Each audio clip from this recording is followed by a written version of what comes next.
according to social media, is actually awash with him leading the team for the first time to the two friendly game. First against Ghana on Friday, and then on Tuesday we'll take on the Eagles of Mali. What's your take so far, and what will be your reactions with the reactions on social media?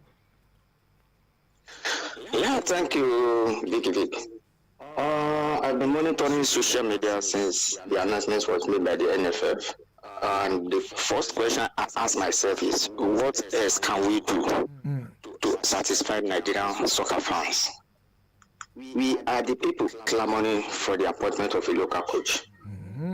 We are the people saying that we are tired of foreign coach. Now, a local coach is appointed for us, and we are all over the place agitating against it, saying that not we need it. It's as if everybody has personal interest in this matter. And it is high time for NFF to take the bull by the horn, do whatever they think is good for this country. For me, Finidi, of all the local coaches, on paper, I think he has the highest qualification. And also, you will recall that the current MPFL champion, Eyimba, he led Eyimba to win that trophy. And also, he has been an assistant to Pasero for the past 2 years. They've been together. And this is these friendly matches, international friendly matches, come too soon for us. We don't need someone who will be so strange to the players. We need someone who has been with the team and who can go on with whatever was left behind after the Nations Cup. To me, I support the NFF decision of Finidi George, but Finidi George himself should use this opportunity to showcase the talent inherent in our local coaches by making sure that he and the team perform creditably well in these two friendly matches.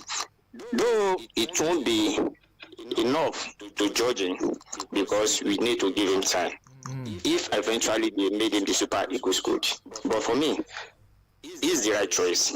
He's the right choice. Okay, I wouldn't know if you're saying the right choice for the friendly game, Liam leading the team to Morocco against Ghana and Mali, or is he the right choice to lead the Super Eagles, as in to become the new Super Eagles head coach? Let's get that cleared out.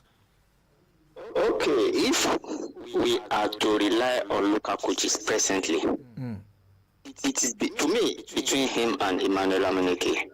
But on current form of a coach, if you look at the MPFL table, Eyimba is challenging for the MPFL trophy.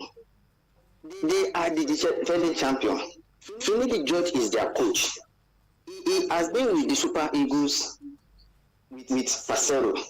So, for me, I would still think that presently he is the best to be chosen as the Super Eagles coach, if we agree that a local coach should handle the Super Eagles. Okay, let's see how we pant out with NFF and appointment of the coach. Now, away from the Super Eagles friendly game, which will come up this Friday and on Tuesday next week, let's look at the football team at the ongoing All African Games. Now, the under 20 team, the Flying Eagles of Nigeria, crashed out of the tournament, the football event of the games. They were beaten by Senegal, and the Falconet, who seems to have reigned in Africa, and they are still reigning in the finals, and they will take on the Ghanaian team also in the finals to pick one of the gold to increase our tally of remaining in the second position of the All-African Game. What will you make of the football event? So far so good, especially for the under-20 boys and the under-20 girls. For the under-20 boys, the boys and the coach are a bunch of disappointment to Nigerians. Like I used to say, when people talk about using local players for our Super Eagles, I always tell them that if you people have been watching live our local league matches, you will know that it will take a time for us, for the players as well, to gel into the real material we needed for the Super Eagles. In the first instance, if you visit all these club sides playing in Nigerian league, the equipment they have is nothing to write home about. Bali we are celebrating today was able to enhance his potentials because of the opportunity he has to be exposed to quality, sophisticated equipment in South Africa. Our players here, the coach will just bring them to the field, run around the field 20-something times, do press up, do this thing, jog around. I'm telling you, football has gone beyond that. We don't have all these technical abilities here. The equipment are lacking. There are some equipment the goalkeepers need. There are some equipment the strikers need. There are some equipment the defenders and the midfielders need. But I'm not available here. But people will just sit at the comfort of their sitting room saying that let us use some best players. They are not there. They don't know what is going on. This is what actually happened to our flying eagles over there. They can't meet up. Look at the Falconets. The ladies, I salute them. Let me tell you, these ladies, they are trying to bring themselves up into the limelight when they think of the Oshua of this world and all the old players that are in the and the Super Falcons. It's not a lot of African countries, though they are catching up with us, but in this female football, we are still ahead of some of them. Many of them, not some of them, many of them. But for our male team, the competition is very high. Evad, Lesotho, all these small teams are coming up. No more small teams in male football. In women football, you can see small teams, but in male football, no more for them. And we don't even have a good coach. Ladan Boso has been with this team for so long.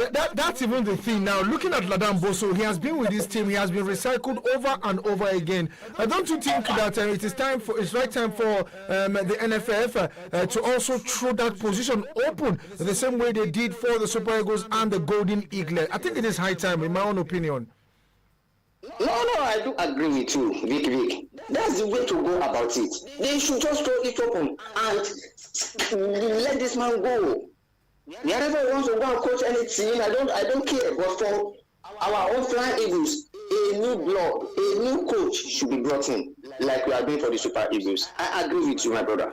Okay, thank you very much. Demola will still keep tab with what's happening with the NFF as they are presently scrutinizing the CVs of all the coaches and looking at. We just pray that there's no monkey hand inside the pot, and at the same time, anyone using backyard to get the job. We just need the right person that will lead Nigeria, especially against the Bafana of South Africa in the next World Cup qualifiers. What do you think? Well, yes, we need the right person, but I think the NFF, in terms of administration, they have to up their game and they have to support the coach. And let me tell you, the only coach that has enjoyed being a coach of our Super Eagles, be it foreign or local, is still Clemens Westhoff. Oh, Clemens Westhoff. Okay. Because he has access to the then vice president, direct access to the vice president, Ogoso High Home. So he was the only one. All these coaches we are talking about that are giving preferential treatment to foreign coach doesn't even occur. We know how they are being owed salaries.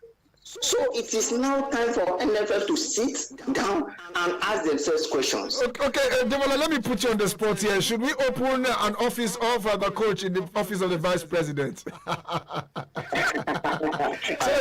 so we'll have free hands for these coaches to operate. You know FIFA rules now that government interference is not allowed. But they forget to realize that in Africa, especially in Nigeria, it is government money that runs football.